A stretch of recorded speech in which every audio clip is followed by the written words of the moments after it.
everybody hear me? Anybody out there? Can you hear me? Yeah. Okay, hi. I'm Sophie from onedotzero and welcome to our panel discussion. I'd just like to thank some of our partners. So we're from London, onedotzero, and we brought with us some artists with us. And we're here because of the British Council Connect ZA programme, and thank you to Thorsten for inviting us to be part of the Amaze Festival.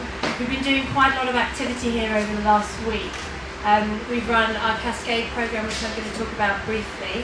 We've also done a residency here with Yuri, Suzuki, and I'm going to introduce, and we're going to talk about that later on. We've also run a 5-day programme, and then this is the last activity. So, introducing our panel over here on my right. There's Dick Hoggs, who's a visual artist. Hello. And there's Yuri Suzuki, who's a sound artist. That's it.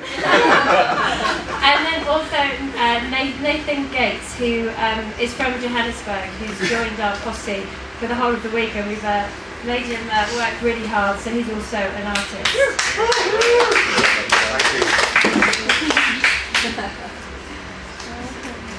So what we're going to do today is each one of the artists are going to stand up and give a quick 10 minutes introduction into their work. And something that we've had as a theme for the last week is the idea of play. And you'll see from all of the work that you're going to be shown that all of them introduce and use play as a creative tool in their process, but also in their output. And we've also taken that theme and used that for our Cascade programme. So just briefly a little bit about onedotzero. We're a creative and cultural agency, and I guess at the heart of everything we do is collaboration. We've been going for 17 years, and we started off as a weekend festival at the ICA in London, and that then grew into a week-long festival which moved to the BFI on the South Bank in London.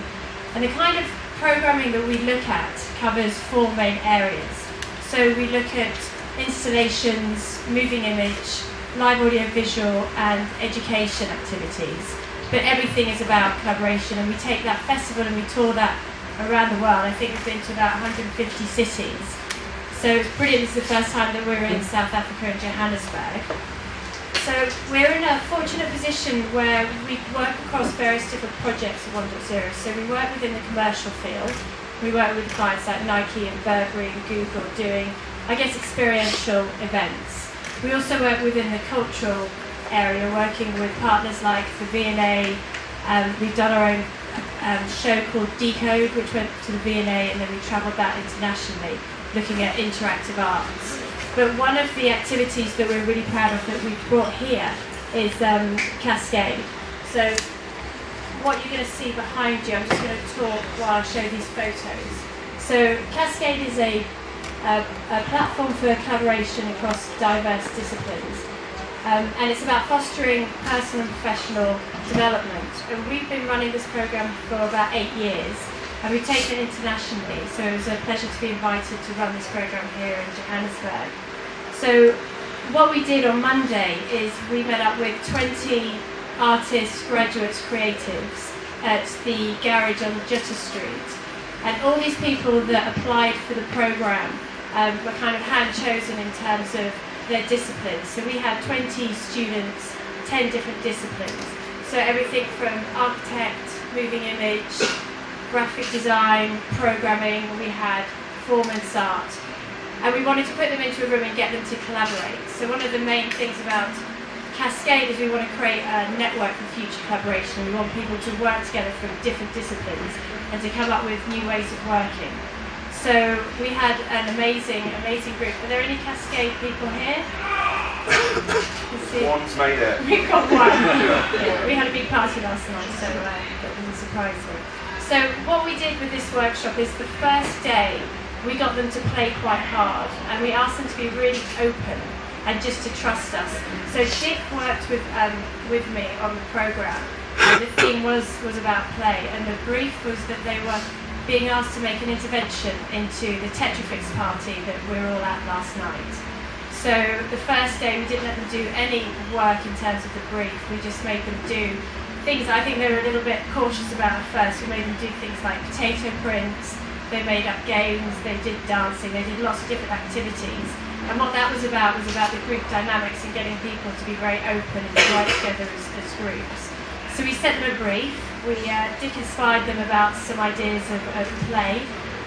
And then on Tuesday and Wednesday, they had to come up with their ideas for this intervention.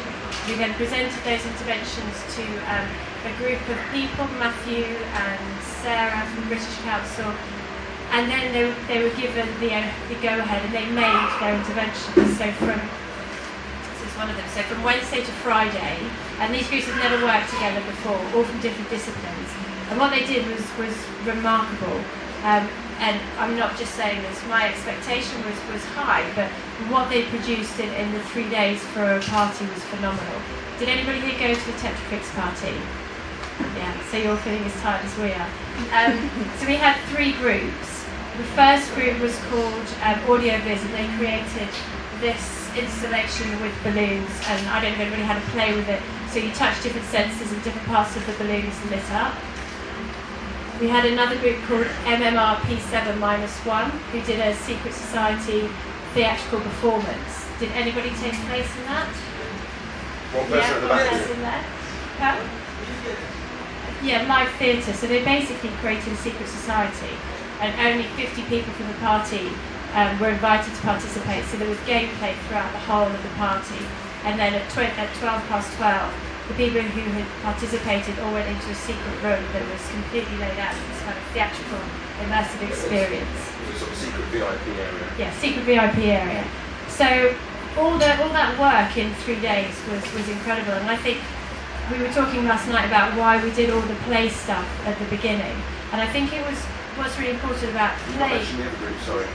Did I not mention Group 2? Sorry, Group 2 created an intervention into the space using UV tape and turned a massive turbine into a character that, as you approached it, stuck its tongue out through a fan.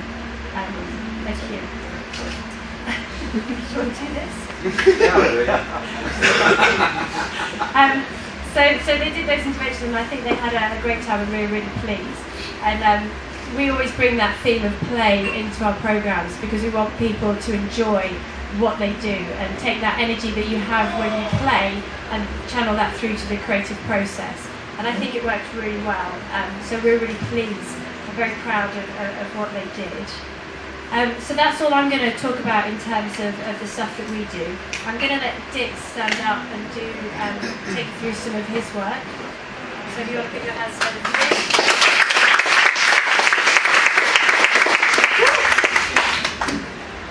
So one thing that I found out this week in being in Johannesburg is that people really respond quite weirdly to the fact my name's Dick. It's really people aren't called Dick here. It means penis. It only means penis here. It's not a man's name, which is fine. I don't know. Professionally, I'm Richard Hogg, but 1.0 call me Dick a lot because they've known me for a long time. I suppose. Here's a picture. So I'm a visual artist, and I've been asked to talk for 10 minutes about the work that I do and how it relates to play and playfulness.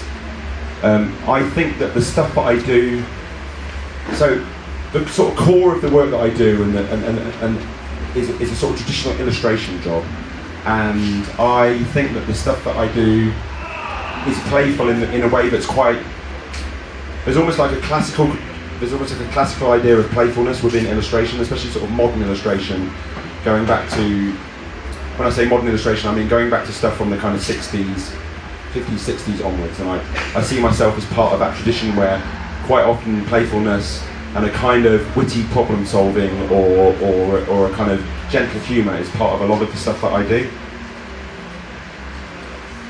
I put this slide in because it's actually the last piece of work that I did. I finished this on Friday before coming to Johannesburg, but it is also quite a good example of playfulness.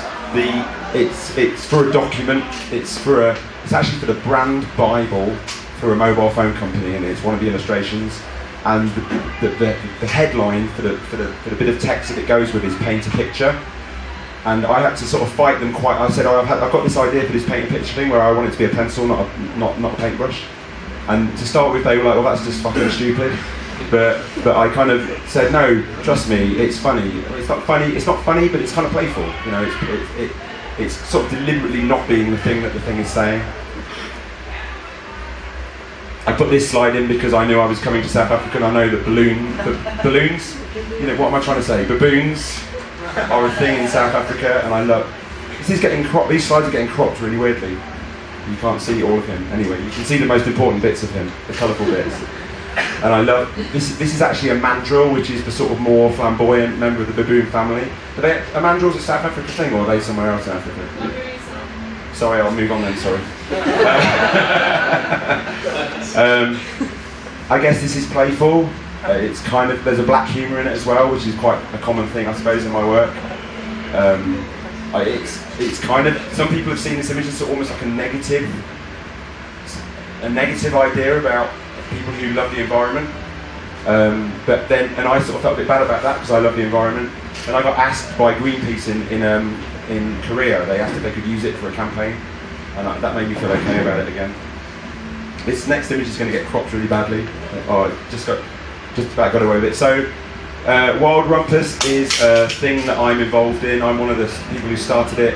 It's an indie video game event which happens on a regular basis, and the idea of it is to have indie video games, mostly multiplayer games, in a bar or nightclub setting.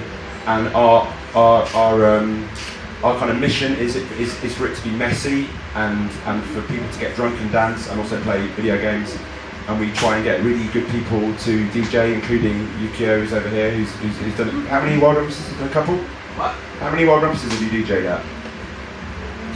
2? Well, we need more. Yeah. Anyway, yeah. And it's a thing where, yeah, you might well be familiar with it. And if you're not, you're probably familiar with something similar, because I think there are things like this happening in most countries. You know, there's Baby Castles, and there's Toronto, and there's one in Austin. Is it? I don't know what it is called. And I think there's a new one in the Netherlands as well, which is quite good. And if there isn't one here, there should, and you should start it yourselves. There is one here. What? Local told me yesterday, but I don't remember what it's called. French Party. What's it called? Friendship Party. That's a really good name as well. 50 Here's a picture of me up a ladder painting a mural, and this is in Breda in the Netherlands, and it was -5. Wow. And I don't know why this slide's in my presentation, because there's nothing playful about this. It's just hard work in below zero temperatures, and it wasn't much fun, but I'm proud of it, I suppose. But yeah, painting murals is another thing.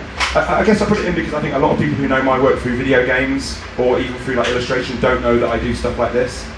And I love painting murals. And here's another mural that I painted, this is massive. It's really hard to tell what the scale is, and it's in a children's hospital, which is like the most cliche place to paint a colourful mural. And it's almost like when they first asked me, can you paint a mural in a children's hospital, I was like, oh God, really?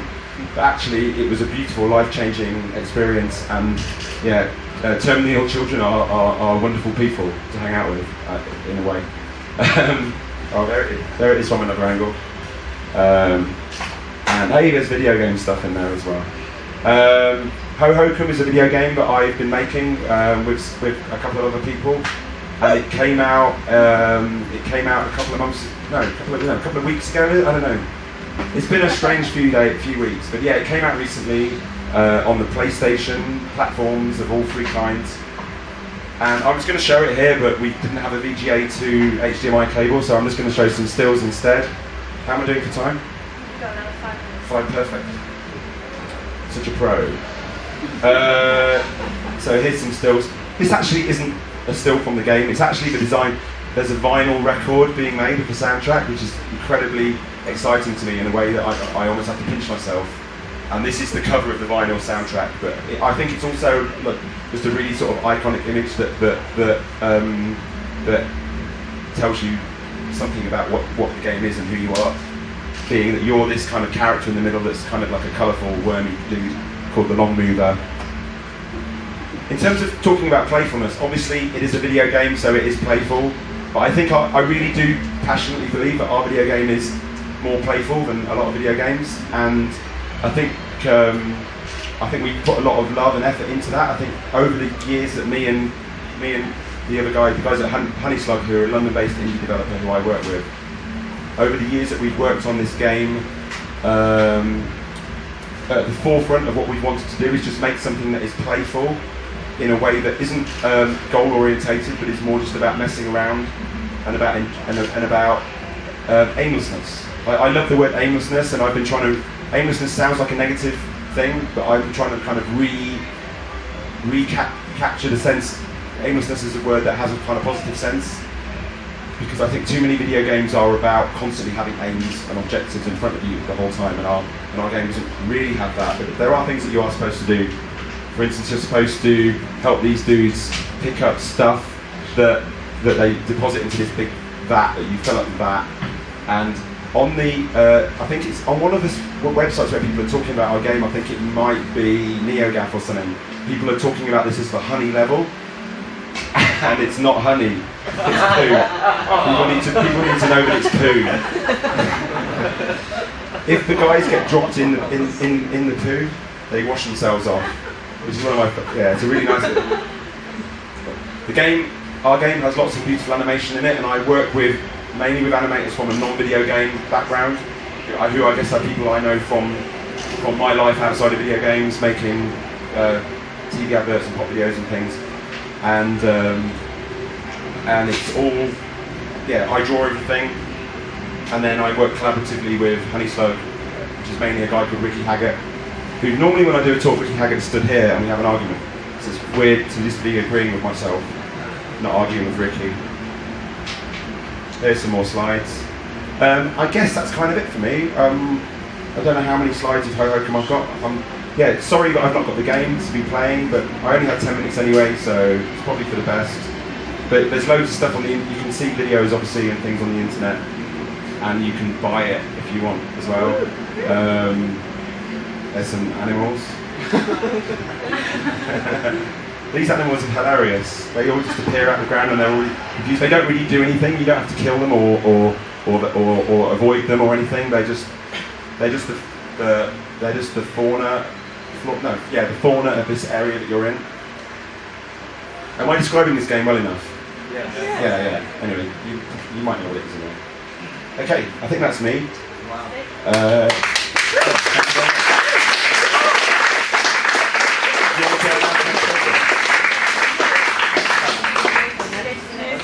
Okay, next slide. There we go. Okay, Nathan Gates.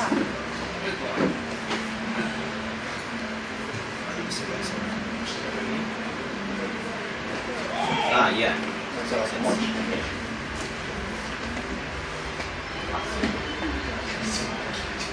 Two laptops. It's on. Okay, so I'm Nathan. I'm an artist, and also got 10 minutes to talk to you quickly about sort of my practice and how play comes into the mix.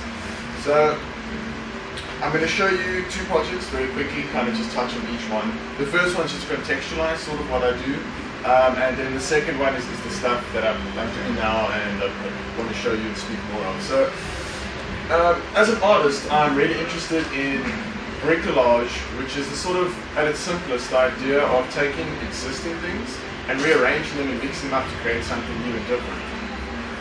So kind of play is really important to me as I see it as process and what your sort of process of learning. So this is the first thing I want to show you. Fixing the Outlet is an exhibition I did a few years ago, and it was really built around this idea of playing and bricolage and how playing can be a productive process for producing work. So kind of still messing around, but getting somewhere with it. So this is just an installation shot of some of the work. And with kind of the main idea of this exhibition was looking at how I could take existing structures, objects and ideas, and use them to create new knowledge and not just represent it. So kind of like taking old structure to make new content. And so how I went about this was really using everyday found objects that I had on hand. So everything that was close to me and kind of very domestic. And what I used it for was to facilitate a really open-ended process of just fiddling and tinkering and playing. And it translated into, a kind of extended form of playing. So this is documentation of me just doing stuff, not having any plan, just working with the things that I have. And what I kind of essentially I'm doing is playing and learning. So I broke it up, this whole process, into two sort of categories, which was I was either learning to make or I was making to learn. So the ability to play with the materials allowed you to kind of think through doing, with the only, and there was no outcome. So there was no planned sort of thing that I needed to do. Okay, so that's kind of how I work. Very sort of experimentally going, trying something, seeing where it led, following it if it didn't work, running with that as well. So whatever I learned affected the process, and the process kind of affected what I learned. So this is the first piece I'm going to show you. The best way for me to talk about this work is literally just to describe it, kind of as the process unfolded. So this is a screen from a Nokia 3310, and that's a picture of me in my workshop. And having the 3310, I don't know if you saw me playing with it there, but I managed to kind of show images on it and display things. And when I got that right, I was also busy playing with slide projectors at the same time. And I realized that slides and the screen were actually the same size. So by putting the 3310 screen into an actual cradle of a slide projector, I could project really lo-fi images. So this is a prototype of the final object, and what it basically did was it takes live video feed, turns it into really low resolution images, displays it on the LCD screen and projects it through the projector. But it does it at the same rate that it actually mechanically changes slides. You get really bad video. So here's an actual clip of the work, which is bad video as well.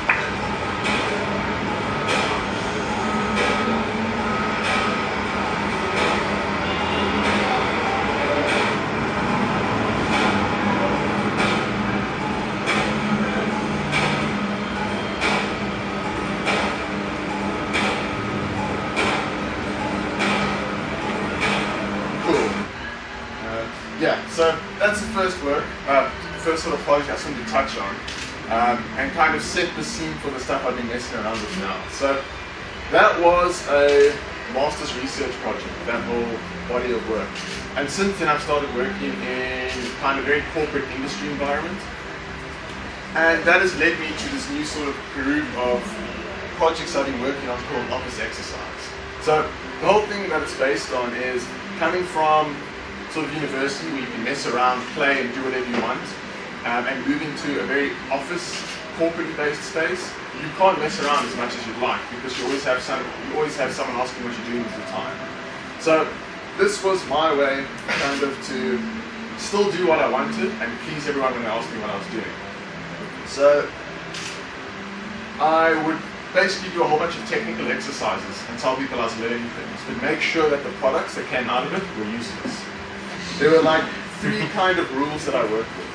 It had to be done at lunch or after hours. So at work but on my own time, had to be at my office desk and use things I could find.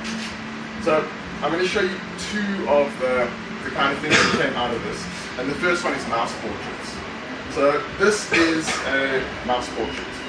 That's its original size. This is blown up. And what it is it's a camera made out of a mouse. So it's not pictures of mice, it's pictures with a mouse. So this is the final object, kind of, I don't know if you want to look at it. Anyone? Yeah?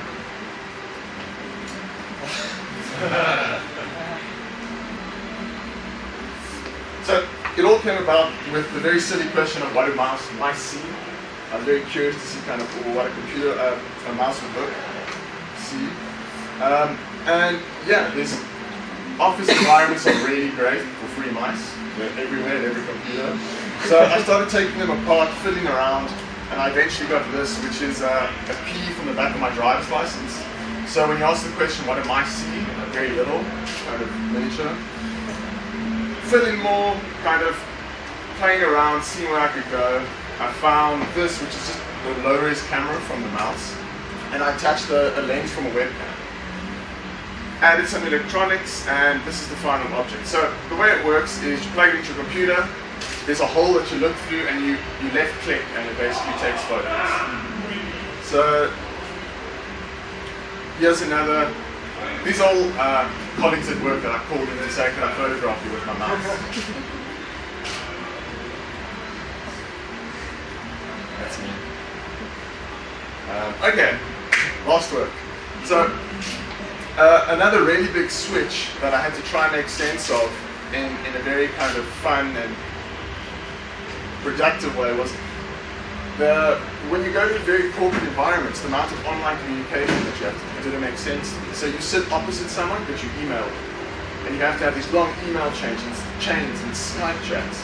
And I have a very big kind of grudge with online communication because you always have to abstract that initial feeling and sort of turn it into an emoticon or some abbreviation. You can't just be like, yeah, happy or fuck you. So what this is my intent to kind of bridge that divide. So it's a software application that just runs in your machine in the background. And whenever you are, it runs in the background whenever you're using Skype or email, any text-based communication. And when something ever upsets you, all you have to do is shake your computer, makes the choking noise, and then it just types out and says, fuck you, fuck you, fuck you.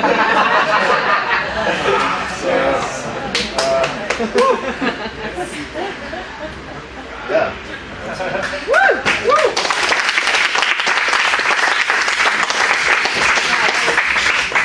Got on 10 minutes, very professional. Yuri, do you want to go and have a Okay. I'm not confident. Okay, 10 minutes. So, yeah, some of you, my name is Yuri Suzuki, and yeah, sound artist. I don't know how to categorize myself. Like my main material, my project is really related to the sound and music. It's pretty much my background came from like music, like a sound field. And I'm just showing a couple of projects, and showing some of the process as well.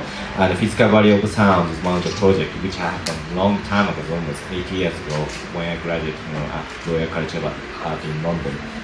So yeah, in my previous career, it's actually DJ, and it's all DJs always talking about which media is better to play in the club. For example, some DJs say like record is the best and CD is the best, or some MP3 computer is best. And then I found that it's that time in 2007 or 8 time is people that tend to diminish physical media. So if I walk on the street in the downtown of London, I guess so many records is kind of throwing away on the street. And I found that this advertisement underground as well is keep her happy, storing all my records to the storage. So people tend to diminish physical media because kind of record is taking so much space as well. And so something happened to me because I brought I couldn't bring any music from Japan to Europe because I have got so much record collection, 300 records or 500 records that I have got in Japan, but it's impossible to bring. So what I have done is I dataized everything as an MP3, and I used to have nearly 500 gigabytes of music that you play constantly, almost 1 year. But I think I broke my hard drive. I lost all music one time, and the physical value of sound just came from that experience. And also another purpose is under 16 years all these people that never ever touch records, and I try to provide a first moment touch kind of record, and to know the method of the kind of physical media.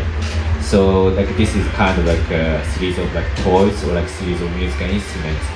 So I will just show one example called Sound Chaser. And this yellow car is called Sound Chaser, and in the bottom has got motor, and on top also some stylus in the bottom, and the speaker on top, and it's this is working as a record player. So in the process, I chop up record like a jigsaw puzzle, and you can make a track, skeletal tracks, and then this device is running and play back in the same time. So in this project, people can compose music physically. It's like sampling music the way. So this.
like that project content of 5 different projects, but this time I can only show 1 project. But after that, I'm more interested in not like playback method. It's more about like storing data in the physical format. And one project called Amateur Music Production. It's like a collaboration project with Jerzy Seymour, and he's really talented product designer from Berlin. And he always using like really interesting plastic material which can melt it around 60 degrees, and it's like when melted it's super easy to make in form and so on. And he always making like kind of chair and also like architecture structure so on from this plastic material, and it's really really strong.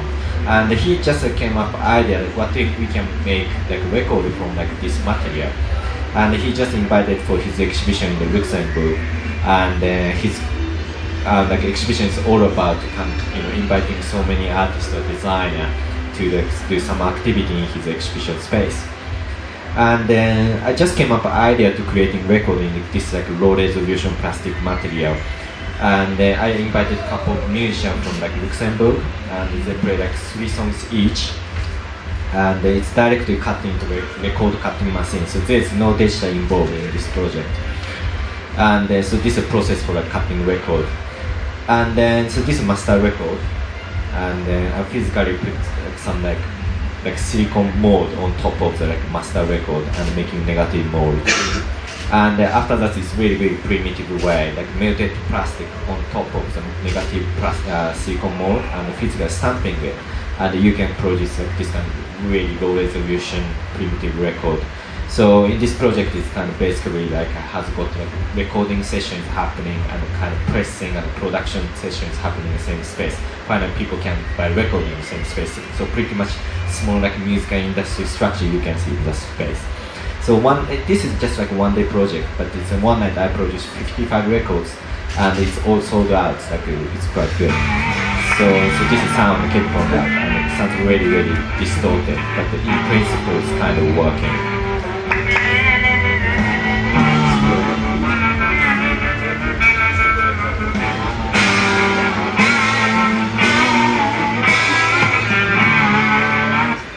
And yeah, so like this is some result. Okay, 3 minutes left. It's great. Okay, bye. Thank you.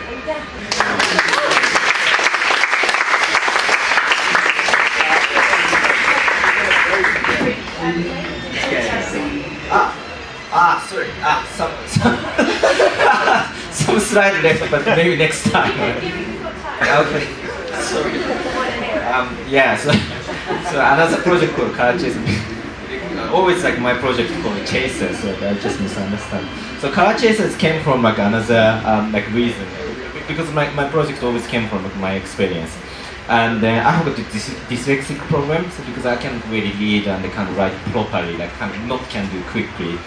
And same things happen to like my musical like education as well. So I never ever able to read any musical score in my life.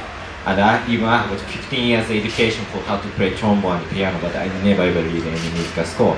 And that time I found like one like very beautiful musical notation designed by Toru Takemitsu. It's a Japanese composer. He's always collaborated with graphic designer to make like graphical musical notation. It's quite beautiful.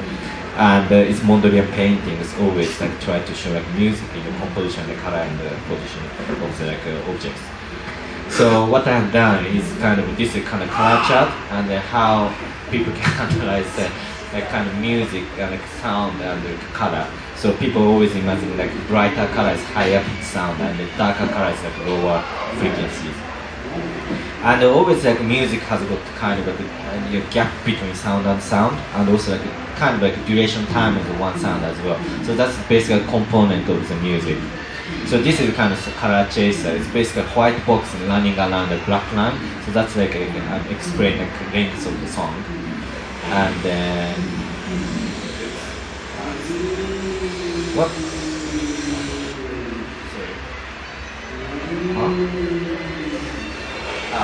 So basically black lines are describing like length of songs. If you're interrupting with like another color.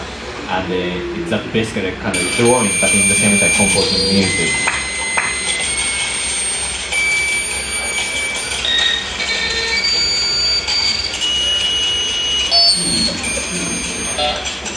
It's kind of very clumsy, but this method is really acceptable to the children as well. But I didn't really like expect the children to play this like project, but they immediately understand how things work and making big drawing and composing music.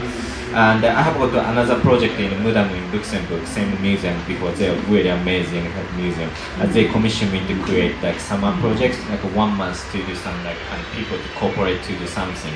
And so I proposed like kind of an updated version of this project. So basically, this 5 different color and 5 different shape, and which is has a different sound content. And the people can randomly come like drawing picture and they kind of cooperate each other to creating like one music. So that's kind of what the project about. There's no film inside, so this is what my presentation is like. Okay. So I'm just moving on to like business. Maybe like next time can come together. Is it okay? Yeah. Okay. So it's we did a residency project, quite short time and quite intense project we have done. So like basically kind of we have to come up some idea like between like Nathan and Bogosi and Neil, like 4 plus it's time. Don't worry about the time. Sorry, I'm sorry. And then so like this residency is kind of like come here and come locally and kind of finding some material and collaborate each other to create something. And then it's kind of fast research, it's kind of walking on the street. We luckily found quite, I don't know how to call it, this kind of stuff, kind of all like medicine, how to call it, like black magic, not black magic, muti. Yeah. So basically this is kind of anaconda or like python in there, kind of, this is kind of magic to heal people's like illness and something. So like we really interested in this kind of public like performance in the beginning, and also like after that kind of we are really interested in like what we can get in South Johannesburg, and then so we can see like what kind of material we can get in Johannesburg is like not locally produced. Everything came from China or like India or Pakistan. And that's something I'm quite interested in. But in the same time, we luckily find a really amazing like a junk market as well. That's like we couldn't get anything from the market, but it inspiring a lot. So then like basically first phase is kind of Nathan and I collaborate together to creating like suites of musical instruments based on what we can get like in here, like electronics products or like using like cassette tape deck to create musical instruments. So. So following up, kind of the first phase, me and Yuri, like you say, got together, we knew we wanted to make musical instruments out of stuff we could find. So this is one of the first ones we put together, and it's basically a new old looking tape player. And what we did was we actually changed the speed of the motor, so you could kind of slow down, speed up tape. That was one of the instruments. The second one is a guitar using the really old cell phones that still have the composer feature to write your own ringtones.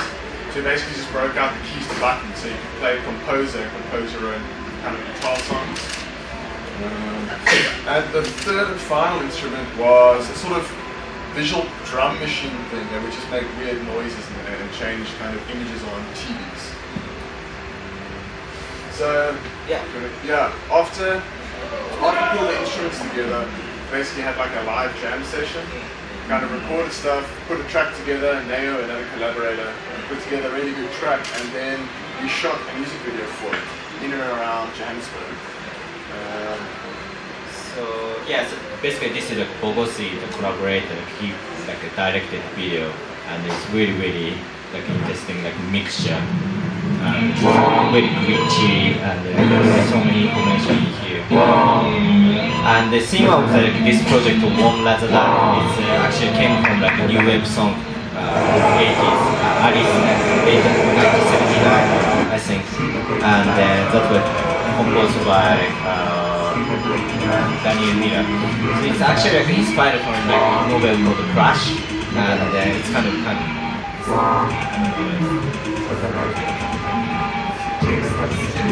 it's sort of like kind of dystopian sex, violence, technology. Yeah. So I thought this is quite nice, like difference for each other. So really, this video. Yeah, this video is brilliant. It's stop. Is it stop? Yeah. Okay. But anyway, so like Bogos is kind of like his like, style is trying to bring out like, so many information and making like one specific that kind of piece. And I think this is really great magic point for he to create the music video.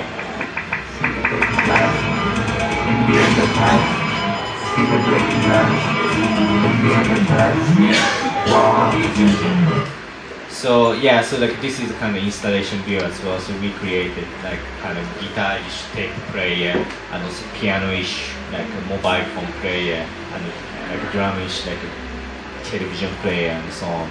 And like this two speaker we bought from like market as well and making quite a loud sound.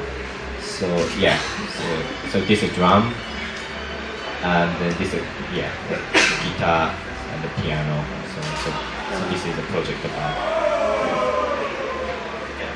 It's almost fun.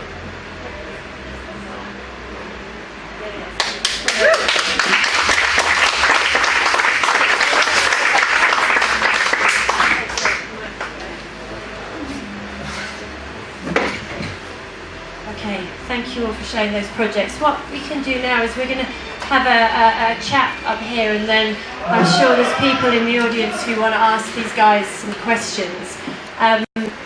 But I think all of your work is obviously incredible and all playful, and it was quite interesting before we started the panel. We were talking about what we should talk about now, and we got quite caught up about everything should be played, everything should be fun, and then quite a few of you were like, well actually we both can get quite angry or moody and kind of quite frustrated when you work. I'm always in a really bad mood when I'm working. Yeah, so I thought maybe you could just talk a little bit about how you work, and is it all like, I imagine, full of fun and play, but maybe about your process and how you start a project and how you use play as a tool. Dick, start with you? Yeah, because it's weird because I think most of my work is quite playful, and I think I'm quite a playful person. But when I'm actually making it, I'm in a really bad, unplayful mood. Most of the time, I find making the stuff I make quite stressful. And then I was thinking, actually, I think it's a kind of naive idea to associate playfulness with like, haha, being cheerful and fun.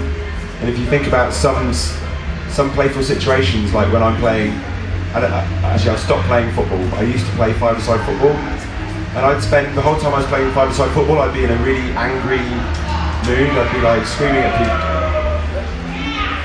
Can people actually hear me over the various noises that are happening? Yeah, okay. Yeah, I'd be like screaming angrily at people the whole time and really tense. But it's still playful. So actually, maybe my work is playful, even though I'm in a sort of weird, bad mood half the time. Battling against computers and the horrible Adobe software I have to use all day, every day. But yeah, I still think it's playful. Yeah. Is that good? Okay. To get yourself out of that mood.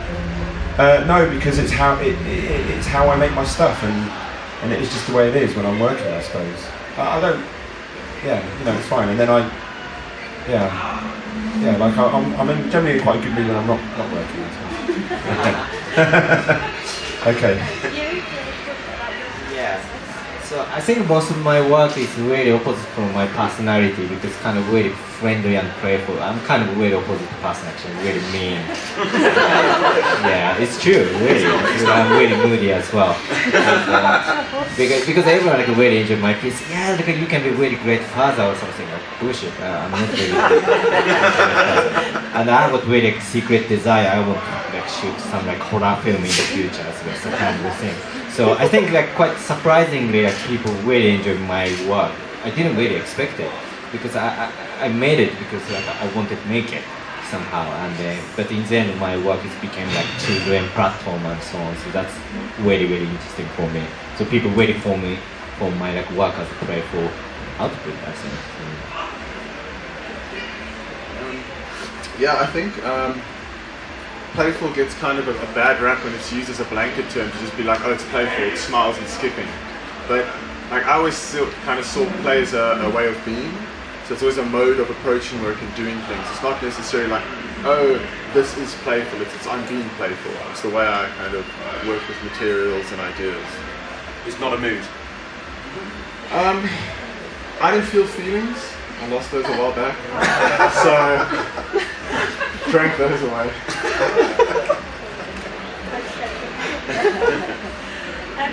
I also would just quite like to talk about your experience here in Johannesburg, because all three of you have done some quite intense collaborations this week. So Dick has been there every single day for Cascade, even with MMRP 7-1 last night.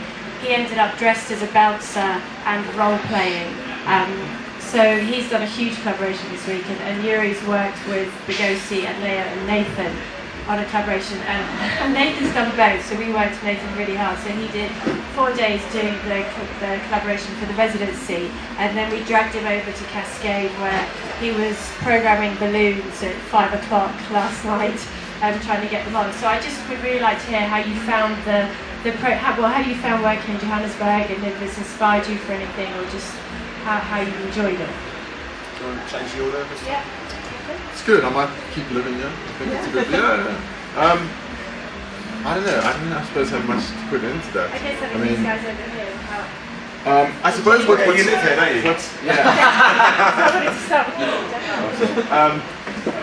I suppose it's really exciting is the fact that it's happening here. Yeah. That's quite interesting. So it paints that picture of these interesting things happening in Johannesburg. It's not just about, oh, it has to be in New York, but it has to be in London. These guys coming out here and doing work shows that there's a lot of potential, and I think both of you guys have said that it's a place where a lot of interesting things are happening and can still happen in the future. Yeah, so I think, yeah, it's very difficult. I think most interesting part for like Johannesburg or like South Africa is kind of so many places could be developed in the future. Because basically I came from Japan. Maybe you can cut video like this one, but basically like Japan is kind of like developed enough in a way, because it's kind of really big, like kind of rapid like economics growing in like 80s and 90s. And my feeling is Japan's development is really finished, and no way to do like something new in there. So like kind of I talked about this in the gallery talk, but quite stable. But we cannot see like upside anymore. We just have to be down or to be stable.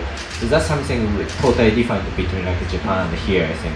Because here is more about the space to be like you can go up, I think. So that's kind of my feeling, like this country.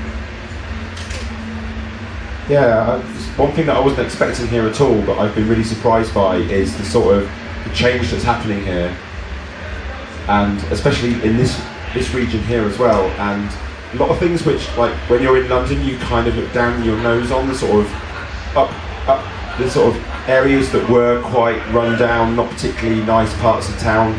Suddenly they're swarming with people who you might describe as hipsters. And there's people spending loads of money on really nice coffee and riding around scooters and things. And I think being a UK-based person, I think we pour straw on that a lot. And then you come here and you see it happening here, but the contrast is bigger, because I think that the bad stuff, the impoverishment in certain parts of the city is way lower than it is anywhere in London. That's obvious.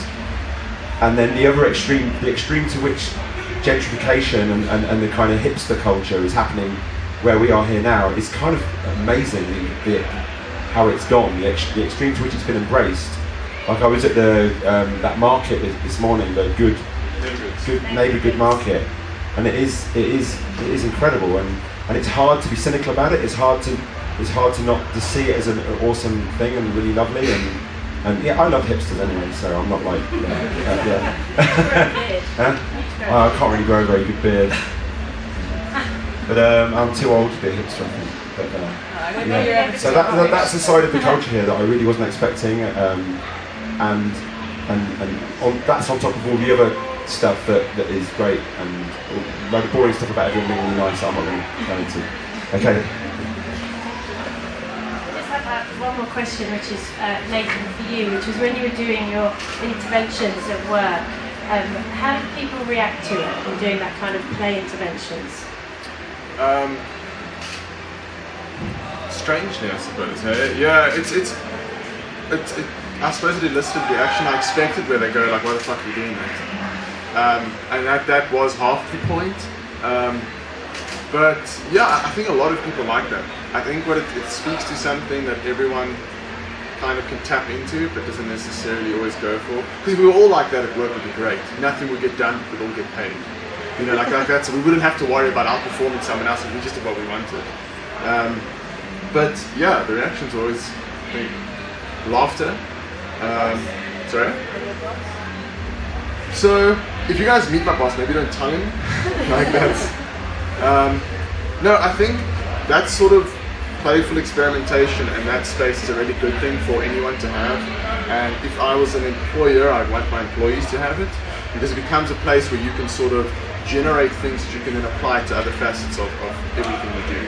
So that comes back to that kind of playful as a mode of being, where it's if you're a playful person, the things you will do will be playful, no matter how kind of not playful they might be, kind of sad or scary, you can make them great. That's, I suppose, what I like so much about the Color Chaser, which was you couldn't read music, so now you made a plan. And it's like that in itself is really great. I'm just going to before I open it out to these guys, do you guys have any other questions or anything you want to say? Or should we take some questions? Who wants to ask these guys a question? Oh, there we go. Do we have another microphone? No. Okay. I can try to shout. Yeah, do you want to shout? So about the vinyl, when you recorded the vinyl, like bands for the plastic vinyl, you said that you didn't use any digital stuff. No. Did you record it to the tape and then to the vinyl negative, or somehow straight to the vinyl negative? Yeah, because like basically that system, actually you can just put the audio file, not audio file, sorry, like audio input. Yeah. Then you can directly cut sound. It's kind of there's risk of like it could be like kind of fucked up like stylus, but I somehow like making compression. So there's like no digital like pre-recorded archive, just directly like recorded. So it sounds really really rough. Like Thank you. I'm so excited. So yeah, so that's it. But in the past, actually, like some like fusion band and so on, like recorded directly in the cut. It's called direct cut recording. So it sounds much more like heavier than like ordinary like tape, pre-recorded tape sound. So that method actually exists in the past. Thank you. Who else wants to ask a question? I can shout. I've got a loud voice. I was looking at especially Yuri and Nathan, and because I obviously know Dick a little bit, I know that you're quite into this physical playfulness. Your work is very physical, and that is the way that you play. What do you think the difference between that and the kind of games that we see here are? Are they different types of play? Are they useful for different things? How do you feel about those kind of differing ways? Yeah. Physical and the virtual. Yeah.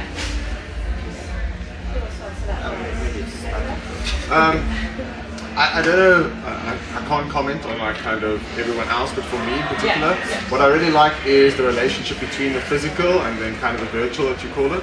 So for me, a lot of the work is about establishing a meaningful relationship between the two. So it's not just about physical for physical's sake or virtual for virtual's sake, it's about seeing what's best for what you want to do. So that's kind of, Yeah, I cannot really compare like in here because I'm not very familiar with game industry yet. But I can see like clearly like people really missing like physicality even in the game field. Because for example, like best example like in Japan, like in the game industry quite big. In the arcade game has got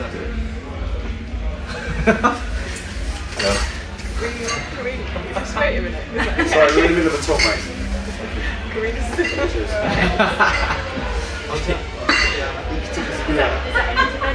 that an intervention? No drinking food. Okay, let's carry on. Yeah, like, what I talk about. Yeah. Yeah.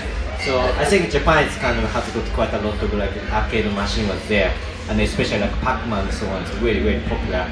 But at the same time, like one point, the game industry started producing more of the physical involved control way. Like Konami, like they started producing Beatmania. That was kind of really big hit. Even like kind of it's just increasing like turntable like controller and so on, but more activity involved. So I think that's a kind of, I can say fragment started almost like 15 years ago, 20 years ago. People more have like a kind of physical input into the kind of game. For example, I can clearly see one game like using like sound and kind of hitting stuff and moving stuff. That's that's yours. That's amazing. I mean, I really like that project actually. So because that's kind of totally different way to control like a project and actually kind of control the character and has got really defined interaction and feeling I can get from that. Yes, I think I like this question because while we're trying to have this talk, people are playing a video game outside there that is intensely physical. And it's one of my favourite video games ever. You know, like the reason we started Wild Rumpus in London was because we wanted to play Johann Sebastian Joust in London, and we basically tried playing it in the street outside a pub with just some friends, and it didn't feel right, and so we actually we booked a nightclub in order to do it in a public space. Well, a bar, 92 VEs, and then we thought, oh, we better have some other games as well, and we better have some DJs, and that was the start of Wild Rumpus. And for us, JS Joust is like it's almost like our flagship, our totem game. And I like to think that if Wild Rumpus keeps going, even in like 10 years' time, we would still quite often have that game because it's fantastic. And has everyone played this game? But they're playing up there now. It's like Ninja.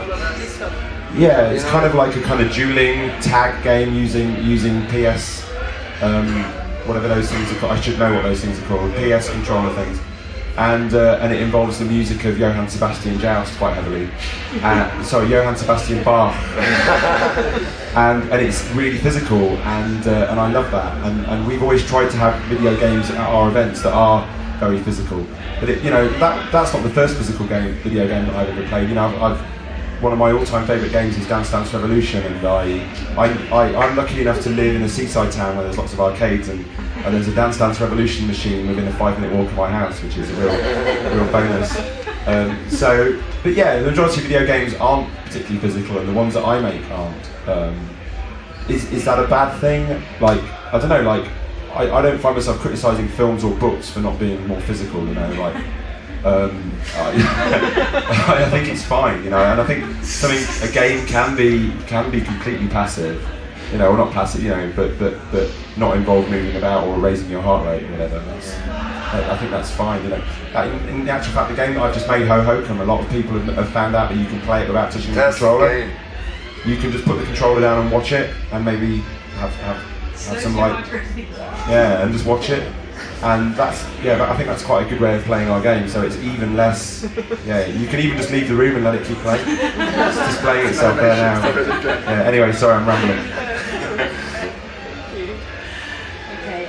Anybody else got a question? Must be someone else who wants to ask these guys something. Someone. Yeah, go for it. You said you are not in a good mood when you are making work, but is making work play? Yes, yeah, it totally is. Yeah, no, it is completely play. Yeah, I think that the actual moments when I earn my living are probably moments spent sat talking to somebody or with a sketchbook, drawing, and that is very playful. I guess the bits where I'm in a bad mood when I'm actually like doing the hard bit of actually finishing things and drawing things. That is still kind of play, like the way, like you can almost look at like Adobe Illustrator, which is the main piece of software I use, is like the worst video game ever. But I've been trying to beat that game for years, and I hate it passionately, and yet it's how I make all my work. So that's kind of you can look at it as a kind of a game, but it's like a game. It's like that film, The Game, you know, that David Fincher film where Michael Douglas is playing a game, but it's horrible. It's like a nightmare in his life. That's the kind of playfulness that my work when I'm actually making those colourful pictures that you see. That's the kind of game I'm playing, I suppose. Anybody else?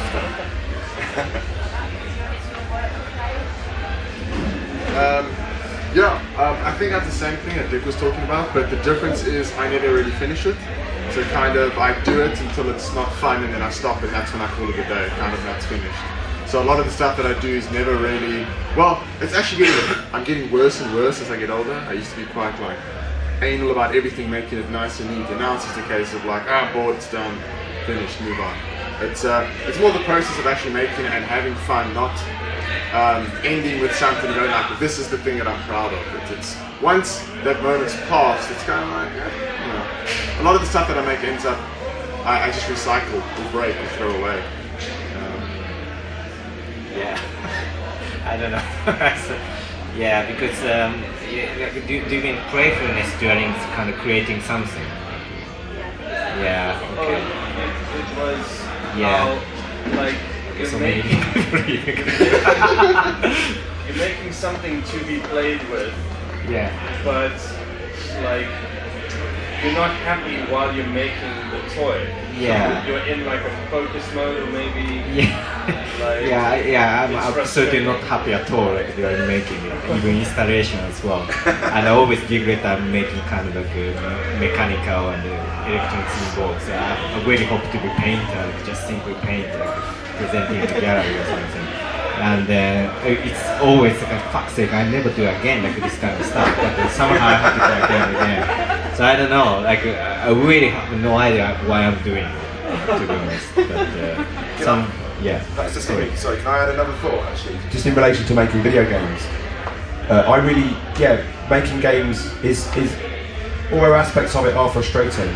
I think a lot for programmers, definitely as an artist, I find aspects of making all this stuff frustrating, and I think for programmers, and particularly for people who are trying to find bugs and work in QA, I think making a video game can be quite hard, like not much fun a lot of the time.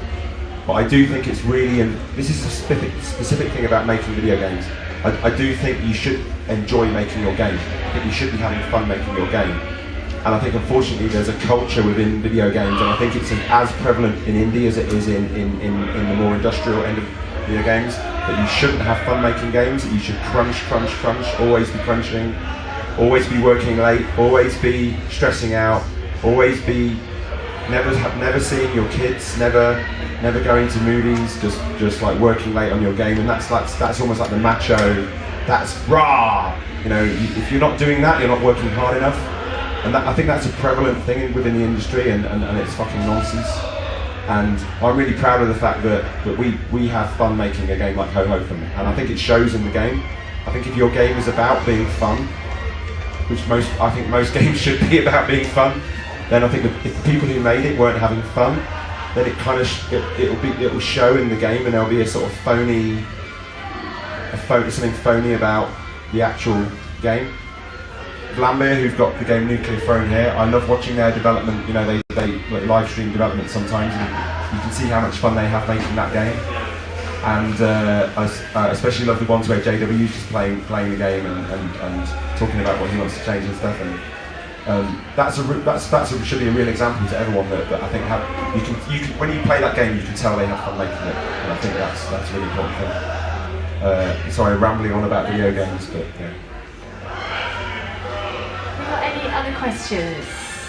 So I'm just going to wrap up, and I'm going to have one more question just to finish everything.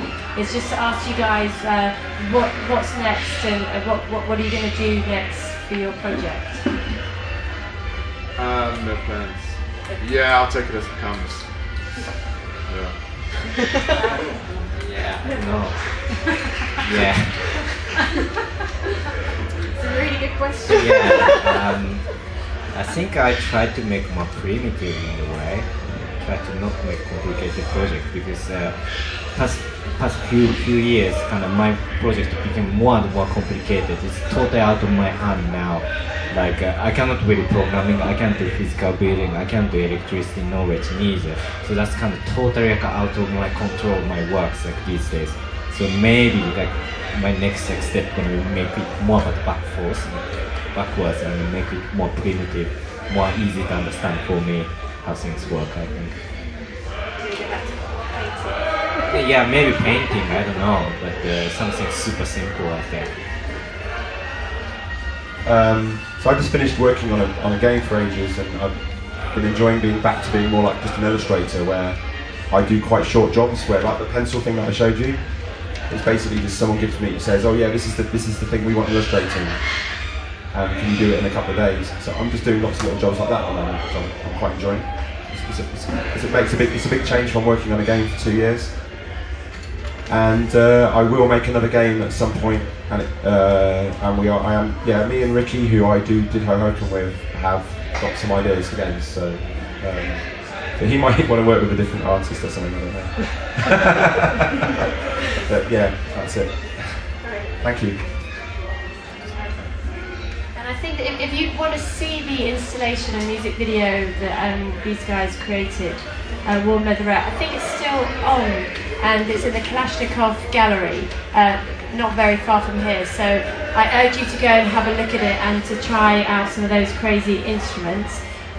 So I just want to thank Nathan, Yuri, and Richard for coming with us to Johannesburg and being part of this panel, and to Amaze and Fakagesi Festival and Siholemon. I've been trying to learn that all week. And everyone. I just wanted to say thank Cascade, because my students are so happy and so stoked, and they're really excited about coming back to class, which makes me really happy. And they're like, we can't wait to do more stuff, so thanks a lot for that. They're amazing. They were absolutely amazing. So if you can put your hands together for the panel.